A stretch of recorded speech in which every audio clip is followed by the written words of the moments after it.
So they tell me you've taken the red pill, that you've rejected modernity, feminism, social justice, that you've seen through the lies and you've learned how to hack the system. Well, that's fantastic, but what if I told you that that red pill you took, it was just another blue pill with a new coat of paint, and you are still inside the Matrix?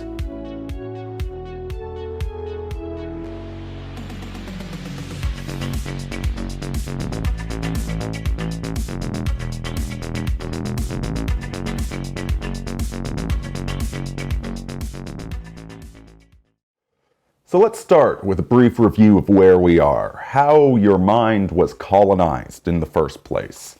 We're going to touch upon Edward Bernays' Science of Marketing.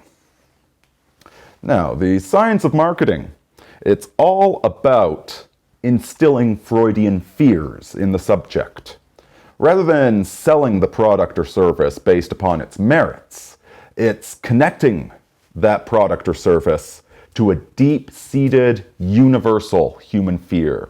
Fear of death, fear of not being loved, of being excluded, and then presenting that product as the solution to all of that. You don't buy Levi's because they're well-made jeans. You buy them because of that beautiful pair of hips you saw in the advertisement. Now, right around the 70s is when they started to get complex with this marketing. So it wasn't just about marketing to the two dominant demographics, men and women, but rather the lifestyle choices. Surfer, rocker, office worker, urban dweller, you name it. Everybody got divided into these demographic niches, and the ads were targeted at them specifically. Two things you should notice about this. First, how limiting all of these demographic niches are, all of these identities. Take rocker, for example. How exactly are you supposed to transition from being a rocker in your 20s? Spiked hair, listening to heavy metal, driving fast cars. How do you transition from that into parent, into respected member of the community? These are not complete identities, although they do masquerade as such. The second, which stems from the first, is how parasitical these identity groups are. These aren't identity groups designed to help build the body politic. So it's not the identity of soldier or basket maker or farmer. No, these aren't designed to build the community, but to suck resources out of it. You adopt these identities so that you can more easily be targeted by the marketing machine. And as if that wasn't bad enough, with the new advent of marketing technology, what we're seeing is the application of autonomic intelligence to it. I'll call it AI for short. Feedback loops and narrative marketing. Have you wondered about just how common these fandoms are getting? Whether we're talking about Star Wars or Doctor Who or whatever latest garbage show aimed at children but watched by 20-somethings, the obsessive nature of these fandoms, not merely enjoying it, not merely interpreting it, but basing their whole lives off of it. People that define their politics with the wizarding schools from Harry Potter. Have you wondered about that? Well, that, my friend, is narrative marketing. We went from lifestyle marketing in the 70s, based upon what you did and where you lived, into full spectrum narrative. And once again, these are parasitical narratives. These are not the narratives of myth and legend that help find you your place in the tribe. These are narratives to define you as a consumer. And with the feedback loop, what happens is that the more you enjoy this narrative, the more this narrative defines you. It's a vicious cycle of recommended videos and liked posts, helping you become even more of a target demographic and even less of anything else. We're living in a world where people are defining themselves by media that was customized to sell a product. You think those 80s cartoon shows designed to sell action figures were bad? Well, we are doing this full-blown 110% everywhere, everyone, every day. The problem that we run into is that so many people think they've broken out of it by denying it. But in any axiomatic system, you're going to find that there are two types of negations.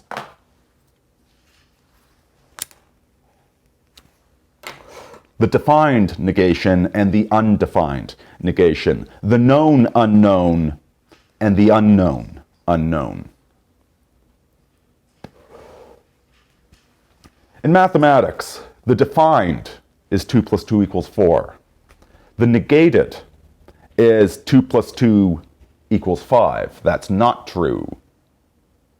But then you have the undefined. Divide by 0 and you get an imaginary number. You get a remainder. There's a little piece of possibility space that the system cannot define.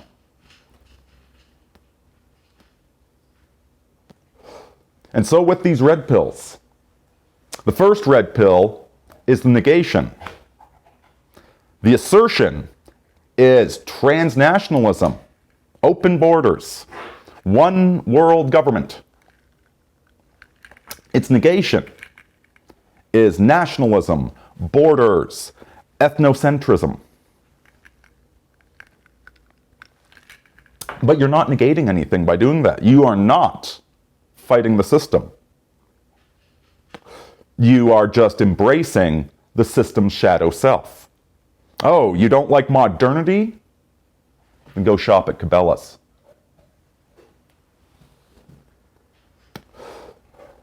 You are still a predicted and useful part of the system when all you do is say the exact opposite.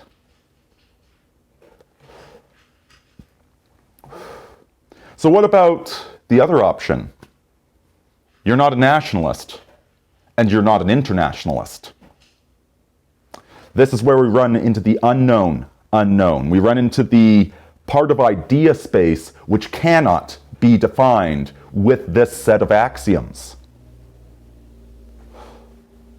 The person that loves Nike and the person that hates Nike, well, there's a brand for the person that hates Nike. What are you going to do? Not buy shoes at all?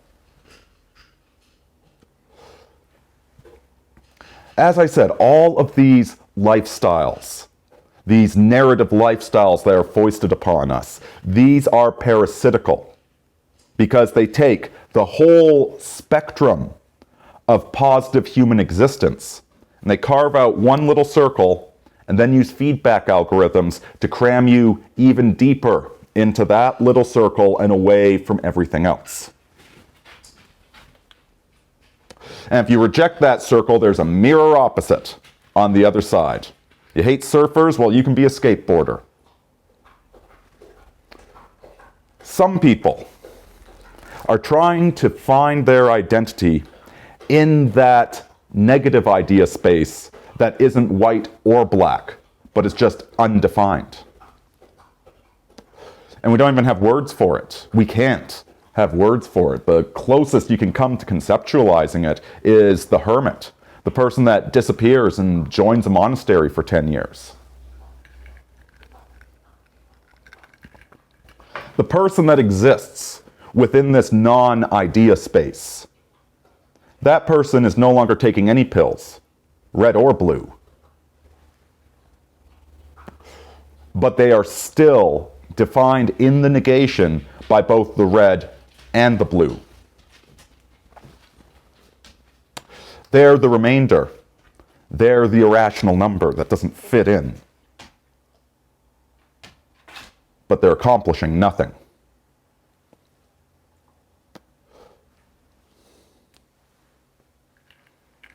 Play the game. Fight the game. Ignore the game. Are these the only three options that we have? How about we redefine the game?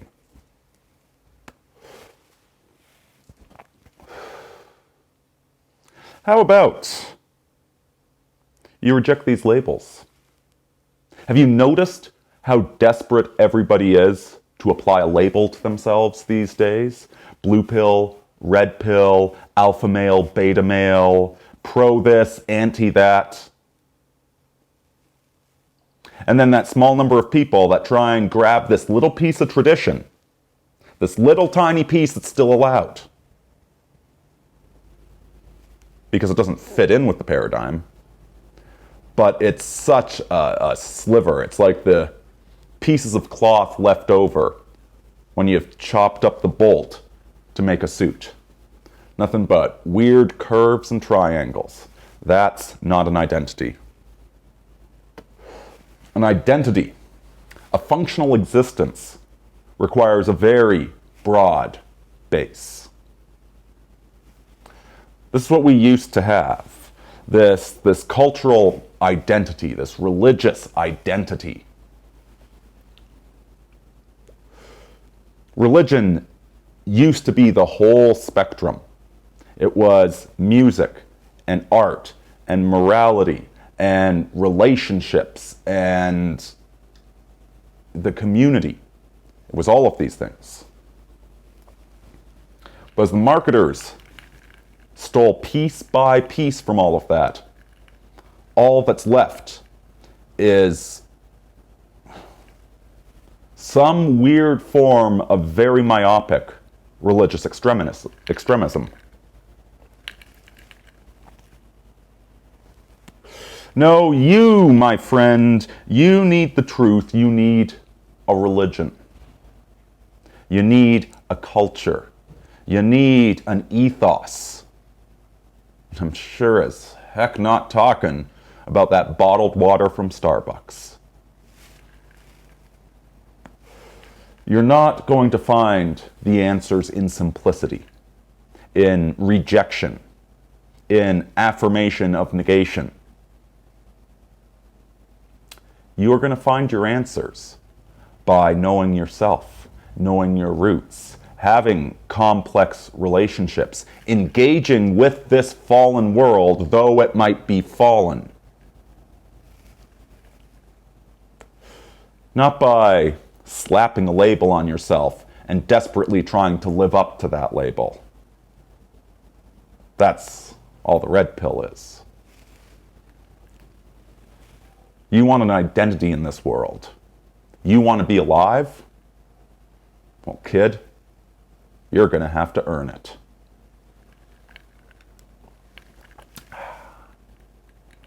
Carpe futurum. Tene traditum. Aurini out.